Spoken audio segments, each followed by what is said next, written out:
Saya merupakan pelajar PPISMP ambilan 2025-2030 jurusan Bahasa Melayu. Saya memilih untuk melangkah dalam bidang keguruan ini kerana bagi saya, pendidik bukan sekadar memberi ilmu tetapi juga membentuk peribadi manusia. Saya ingin menjadi sebahagian daripada proses itu, menjadi inspirasi kepada murid-murid serta menyumbang kepada masyarakat dengan melahirkan model insan yang berkualiti.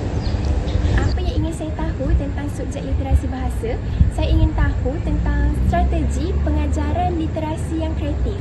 Sebagai bakal guru, saya ingin tahu bagaimana cara untuk menarik minat murid agar mereka bukan sekadar tahu membaca dan menulis, tetapi mereka faham gunaannya untuk berfikir secara kritis.